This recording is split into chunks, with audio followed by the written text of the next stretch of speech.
حضرت محمد مصطفیٰ صلی اللہ علیہ وسلم کا اونٹ خریدنے کا خوبصورت واقعہ۔ اونٹ بیچنے والوں نے حضور کا حسن مبارک دلکش انداز میں بتایا۔ بسم اللہ الرحمن الرحیم۔ السلام علیکم سما وائس یوٹیوب چینل کے معزز خواتین و حضرات، آج کی اس ویڈیو میں حضرت محمد مصطفیٰ صلی اللہ علیہ وسلم کا اونٹ خریدنے کا وہ ایمان افروز معجزہ آپ کے ساتھ شیئر کر رہے ہیں جو ہر مسلمان کو تڑپا کر رکھ دے گا، اور اسی ویڈیو میں آپ کو وہ اونٹ بھی بتائیں گے جس نے رسول خدا صلی اللہ علیہ وسلم کے لیے 4 دعائیں کی۔ رسول خدا صلی اللہ علیہ وسلم نے جب اس کی 3 دعاؤں پر آمین کہا اور چوتھی پر آپ دیدہ ہو گئے تو صحابہ کیوں تڑپ اٹھے۔ آپ سے بس درخواست ہے کہ ہماری آج کی اس ویڈیو کو آخر تک ضرور دیکھیے گا۔ ناظرین گرامی، حضرت امام ذوالقرنین رحمۃ اللہ علیہ نے ایک خوبصورت واقعہ بیان کیا ہے، اور ایک دن آپ سیر کرتے مدنی زندگی میں باہر تشریف لے گئے۔ وہاں ایک قافلے نے پڑاؤ کیا ہوا تھا اور ان کے اونٹ چل رہے تھے۔ ایک سرخ رنگ کا اونٹ آپ صلی اللہ علیہ وسلم کو پسند آ گیا۔ قافلے والوں سے پوچھا کہ اونٹ کو بیچتے ہو؟ تو انہوں نے کہا ہاں بیچتے ہیں۔ تو سودا طے ہو گیا۔ حضور اکرم صلی اللہ علیہ وسلم نے فرمایا کہ میں تاجرانہ غرض سے تو نہیں آیا تھا کہ میں قیمت ساتھ لے کر آتا، میں تو سیر کرتا ادھر آ گیا اور تمہارا اونٹ پسند آ گیا اور میں نے اس کا سودا کر لیا۔ اپنا اونٹ مجھے دے دو، میں شہر جا کر تمہیں اس کی قیمت بھیج دیتا ہوں۔ انہوں نے کہا ہمیں منظور ہے۔ حضور نے اونٹ پکڑا اور چل دیے۔ جب حضور اکرم صلی اللہ علیہ وسلم جا رہے تھے تو وہ دیکھ رہے تھے۔ جب آپ صلی اللہ علیہ وسلم آنکھوں سے اوجھل ہو گئے تو وہ دلوں پر ہاتھ رکھ کر کھڑے ہو گئے، تو تھوڑی دیر بعد سکتے سے باہر آ گئے۔ تو یہ اونٹ جس کو ادھار دیا تھا اس کا پتہ پوچھا تھا۔ جب کسی کو نقد سودا دیا جائے تو ٹھیک ہے، لیکن اگر ادھار دیا جائے تو کوئی ضامن ہو یا کوئی چیز گروی ہو۔ تو کہا ایک شخص آیا اور یہ بھی نہ پوچھا کہ اس کا پتہ کیا ہے۔ نہ تم نے کسی کو ضامن رکھا اور نہ کوئی چیز بھی گروی رکھی، تم سب کی عقل پر پردہ آ گیا تھا۔ اس کا پتہ تو لیتے کہ وہ قیمتی اونٹ لے کیا ہے۔ ان میں سے ایک بولا کہ وہ جو باتیں کرتے تھے منہ سے پھول گرتے تھے۔ کہا میں تو اس منظر کو دیکھتا رہا۔ دوسرے نے کہا جب وہ مسکراتے تھے تو دور پہاڑوں پر عکس نظر آتا تھا۔ تیسرے نے کہا میں تو اس کی آنکھیں دیکھتا رہا۔ تو اس نے کہا تم اس کے حسن میں آ گئے اور وہ قیمتی اونٹ ہتھیا لے گیا۔ ایک خیمے میں قافلے کے سردار کی بیوی نے خیمے کا پردہ اٹھایا اور ان سے مخاطب ہو کر کہنے لگی خبردار اس کے خلاف کوئی بات کی، اگر وہ قیمت نہ دینے آیا تو مجھ سے لے لینا، میں اس کی ضامن ہوں۔ تو وہ کہنے لگی تو اسے جانتی ہے؟ تو اس نے کہا واللہ میں بھی نہیں جانتی۔ تو کہا پھر ضمانت کیسے دے رہی ہے؟ جب تم سودا کر رہے تھے تو میں نے خیمے سے اٹھ کر اس کا چہرہ دیکھا تھا، اور جس کا چہرہ اتنا خوبصورت ہو وہ جھوٹ نہیں بول سکتا۔ تھوڑی دیر بعد حضور اکرم صلی اللہ علیہ وسلم کا غلام آیا کہ کون ہے جس سے ہمارے آقا دو عالم صلی اللہ علیہ وسلم نے اونٹ خریدا تھا؟ تو انہوں نے کہا ہم نے بیچا تھا۔ تو حضور کے غلام نے کہا حضور نے کھجوریں تمہاری ضیافت کے لیے بیچی ہیں اور یہ تمہاری قیمت ہے، اور کہا قیمت بعد میں دینا، ہم تو خود بک گئے، پہلے بتاؤ وہ پیارا رہتا کہاں ہے؟ یہی نخلستان مدینہ میں ڈیرے ہیں۔ اس قبیلے کا نام وفد طارق تھا۔ وہ سارا قبیلہ اٹھا اور مدینہ منورہ پہنچ گیا اور حضور اکرم صلی اللہ علیہ وسلم کے قدموں میں جا کر بیٹھ گیا۔ ناظرین گرامی، دنیا کی سب سے مہربان ہستی رسول خدا صلی اللہ علیہ وسلم انسانوں کے ساتھ ساتھ جانوروں کی دلجوئی بھی فرماتے اور انہیں انسانوں کی شر سے محفوظ رکھتے تھے۔ یہ ایمان افروز معجزہ بھی ایک ایسے بوڑھے اونٹ سے منسوب ہے جو اپنے مالک کی شر پسندی سے عاجز آ کر اللہ کے رسول کی پناہ میں آ گیا، تو سرکار دو عالم نے اس کی جان بچائی، جس پر اونٹ نے اللہ کے نبی کے لیے 4 دعائیں فرمائیں، لیکن ان میں اسے ایک دعا ایسی تھی جس پر رسول خدا آبدیدہ ہو گئے۔ تو صحابہ کرام رضوان اللہ علیہم اجمعین تڑپ اٹھے تھے کہ ایسا کیا ماجرا ہو گیا کہ اللہ کے رسول کے چشم مبارک سے آنسو بہہ نکلے ہیں۔ حضرت تمیم داری رضی اللہ تعالیٰ عنہ سے روایت ہے، وہ فرماتے ہیں ہم حضور نبی کریم صلی اللہ علیہ وسلم کی بارگاہ اقدس میں حاضر تھے کہ ایک اونٹ بھاگتا ہوا آیا اور حضور نبی کریم صلی اللہ علیہ وسلم کے سر انور کے پاس آ کر بیٹھ گیا۔ جیسے کان میں کوئی بات کہہ رہا ہو۔ آپ صلی اللہ علیہ وآلہ وسلم نے فرمایا، اے اونٹ پرسکون ہو جا، اگر تو سچا ہے تو تیرا سچ تجھے فائدہ دے گا، اگر تو جھوٹا ہے تو تجھے اس جھوٹ کی سزا ملے گی۔ بے شک جو ہماری پناہ میں آ جاتا ہے اللہ تعالیٰ بھی اسے امان دے دیتا ہے، اور ہمارے دامن میں پناہ لینے والا کبھی نامراد نہیں ہوتا۔ ہم نے عرض کیا، یا رسول اللہ، یہ اونٹ کیا کہتا ہے؟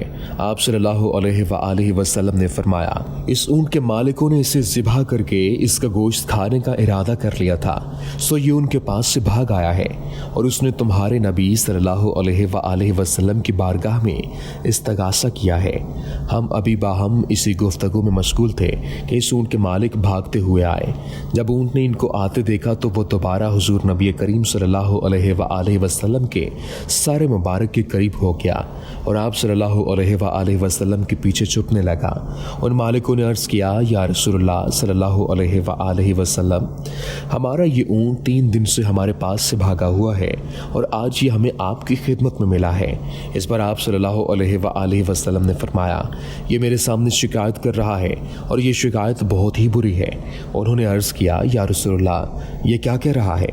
آپ صلی اللہ علیہ وآلہ وسلم نے فرمایا، یہ کہتا ہے کہ یہ تمہارے پاس کئی سال تک پلا بڑھا، جب موسم گرما آتا تو تم گھاس اور چارے والے علاقوں کی طرف اس پر سوار ہو کر جاتے، اور جب موسم سرما آتا تو اسی پر سوار ہو کر گرم علاقوں کی جانب کوچ کرتے۔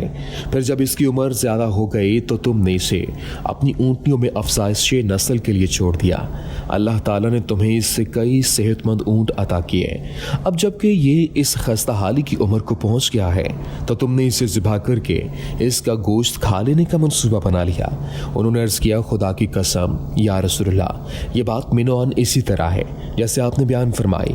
اس پر حضور نبی کریم صلی اللہ علیہ وآلہ وسلم نے فرمایا، ایک اچھی خدمت گزار کی اس کے مالکوں کی طرف سے کیا یہی جزا ہوتی ہے؟ وہ عرض گزار ہوئے، یا رسول اللہ، اب ہم اسے نہیں بیچیں گے اور نہ ہی اسے ذبح کریں گے۔ آپ صلی اللہ علیہ وآلہ وسلم نے فرمایا، تم جھوٹ کہتے ہو، اس نے پہلے تم سے فریاد کی تھی مگر تم نے اس کی داد رسی نہیں کی، اور میں تم سب سے بڑھ کر رحم فرمانے والا ہوں۔ بے شک اللہ تعالیٰ نے منافقوں کے دلوں سے رحمت نکال لی ہے اور اسے مومنین کے دلوں میں رکھ دیا ہے۔ اس کے بعد آپ صلی اللہ علیہ وآلہ وسلم نے اس اونٹ کو ان سے 100 درہم میں خرید لیا، اور پھر فرمایا، اے اونٹ جا، تو اللہ تعالیٰ کی رضا کی خاطر آزاد ہے۔ اس اونٹ نے حضور نبی کریم صلی اللہ علیہ وآلہ وسلم کے سر مبارک کے پاس اپنا منہ لے جا کر کوئی آواز نکالی تو آپ نے فرمایا، آمین۔ اس نے پھر دعا کی، آپ نے پھر فرمایا، آمین۔ اس نے پھر دعا کی، آپ صلی اللہ علیہ وآلہ وسلم نے پھر فرمایا، آمین۔ اس نے جب چوتھی مرتبہ دعا کی تو آپ صلی اللہ علیہ وآلہ وسلم آپ دیدہ ہو گئے۔ ہم نے عرض کیا، یا رسول اللہ، یہ اونٹ کیا کہہ رہا ہے؟ آپ صلی اللہ علیہ وآلہ وسلم نے فرمایا، اس نے پہلی دفعہ کہا، اے نبی مکرم، اللہ تعالیٰ آپ کو اسلام اور قرآن کی طرف سے بہترین جزا عطا فرمائے۔ میں نے کہا، آمین۔ پھر اس نے کہا، اللہ تعالیٰ قیامت کے روز آپ کی امت سے اس طرح خوف کو دور فرمائے جس طرح آپ نے مجھ سے خوف کو دور فرمایا ہے۔ میں نے کہا، آمین۔ پھر اس نے دعا کی، اللہ تعالیٰ دشمنوں سے آپ کی امت کے خوف کو اس طرح دور رکھے جس طرح آپ نے میرا خون محفوظ فرمایا ہے۔ اس پر بھی میں نے کہا، آمین۔ پھر اس نے کہا، اللہ تعالیٰ ان کے درمیان جنگ کو جدال پیدا نہ ہونے دے۔ یہ سن کر مجھ کو رونا آ گیا، کیونکہ یہی دعائیں میں نے بھی اپنے رب سے مانگی تھیں۔ تو اس نے پہلی 3 تو قبول فرما لی، لیکن اس آخری دعا سے منع فرما دیا۔ جبرائیل نے مجھے اللہ تعالیٰ کی طرف سے خبر دی ہے کہ میری یہ امت آپس میں تلوار زنی سے فنا ہوگی۔ اس طرح حضرت یعلہ بن مرہ ثقفی رضی اللہ تعالیٰ عنہ بیان کرتے ہیں، جب ہم ایک سفر میں حضور نبی کریم صلی اللہ علیہ وآلہ وسلم کے ساتھ چل رہے تھے تو میں نے حضور نبی کریم صلی اللہ علیہ وآلہ وسلم سے 3 امور یعنی معجزات دیکھے۔ ہمارا گزر ایک اونٹ کے پاس سے ہوا جس پر پانی رکھا جا رہا تھا۔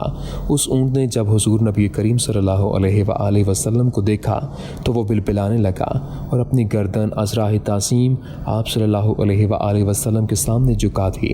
حضور نبی کریم صلی اللہ علیہ وآلہ وسلم اس کے پاس کھڑے ہو گئے اور فرمایا، اس اونٹ کا مالک کہاں ہے؟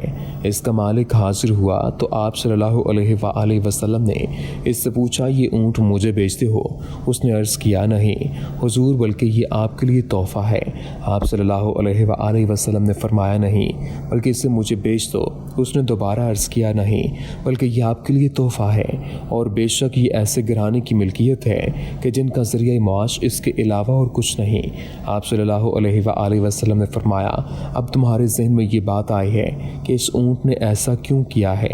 اس نے شکایت کی ہے کہ تم اس سے کام زیادہ لیتے ہو اور چارہ کم ڈالتے ہو، اس کے ساتھ اچھا برتاؤ کرو۔ حضرت یعل بن مرہ رضی اللہ تعالیٰ عنہ بیان کرتے ہیں پھر ہم روانہ ہوئے اور ہم نے ایک جگہ پڑاؤ کیا۔ حضور نبی کریم صلی اللہ علیہ وآلہ وسلم وہاں محو استراحت ہو گئے۔ اتنے میں ایک درخت زمین کو چیرتا ہوا آیا اور آپ صلی اللہ علیہ وآلہ وسلم پر سایہ فکن ہو گیا۔ پھر کچھ دیر بعد وہ واپس اپنی جگہ پر چلا گیا۔ جب آپ صلی اللہ علیہ وآلہ وسلم بیدار ہوئے تو میں نے آپ صلی اللہ علیہ وآلہ وسلم سے اس واقعے کا ذکر کیا۔ آپ صلی اللہ علیہ وآلہ وسلم نے فرمایا اس درخت نے اپنے رب سے اجازت طلب کی تھی کہ وہ اللہ تعالیٰ کے رسول کی بارگاہ میں سلام عرض کرے، بس اس نے اسے اجازت دے دی۔ پھر ہم وہاں سے آگے چلے اور ہمارا گزر پانی پر سے ہوا۔ وہاں ایک عورت تھی، اس کے پاس اس کا بیٹا بھی تھا جسے جن چمٹے ہوئے تھے۔ وہ اسے لے کر حضور نبی کریم صلی اللہ علیہ وآلہ وسلم کی بارگاہ اقدس میں حاضر ہوئی۔ آپ صلی اللہ علیہ وآلہ وسلم نے اس لڑکے کی ناک کا نتنا پکڑ کر فرمایا نکل جاؤ، میں محمد اللہ کا رسول ہوں۔ حضرت یعل بن مرہ رضی اللہ تعالیٰ عنہ بیان کرتے ہیں پھر ہم آگے بڑھے۔ جب ہم اپنے سفر سے واپس لوٹے تو ہم دوبارہ اسی پانی کے پاس سے گزرے، بس وہی عورت آپ صلی اللہ علیہ وآلہ وسلم کے پاس بنا ہوا گوشت اور دودھ لے کر حاضر خدمت ہوئی۔ آپ صلی اللہ علیہ وآلہ وسلم نے بنا ہوا گوشت واپس کر دیا اور اپنے صحابہ کو ارشاد فرمایا تو انہوں نے دودھ میں سے کچھ پی لیا۔ پھر آپ صلی اللہ علیہ وآلہ وسلم اس سے بچے کے متعلق پوچھا تو اس نے جواب دیا قسم ہے اس ذات کی جس نے آپ کو حق کے ساتھ مبعوث کیا۔ اس کے بعد ہم نے اس میں کبھی اس بیماری کا شائبہ تک نہیں پایا۔ خلاصہ کلام یہ ہے کہ ان واقعات کی روشنی میں جانوروں کی اہمیت و خصوصیت اور ان کے منافع کا پتہ چلتا ہے، اور جانوروں کے تعلق سے آپ صلی اللہ علیہ وآلہ وسلم کے اسوہ اور نمونہ کا بھی پتہ چلتا ہے کہ آپ صلی اللہ علیہ وآلہ وسلم نے قدم بقدم جانوروں کے ساتھ رحم و کرم کا حکم دیا ہے۔ نہ صرف گھریلو اور پالتو جانوروں بلکہ غیر پالتو جانوروں کے ساتھ بھی حسن سلوک کی تاکید کی ہے۔ نقصان دہ ضرر رسان جانوروں کو بھی کم مار میں مارنے کا حکم دیا ہے، اور مذبوحہ جانوروں کے ساتھ بھی بے رحمانہ سلوک سے منع کیا، اور جانوروں پر بوجھ کے لادنے اور سواری میں بھی ان کے چارہ پانے کی تاکید کی، اور زیادہ بوجھ لادنے اور زیادہ افراد کے سوار ہونے سے منع کیا ہے۔ ہماری دعا ہے کہ اللہ پاک ہمیں حضور صلی اللہ علیہ وآلہ وسلم کی سیرت اپنانے کی توفیق عطا فرمائے، آمین یا رب العالمین۔ السلام علیکم ورحمۃ اللہ وبرکاتہ۔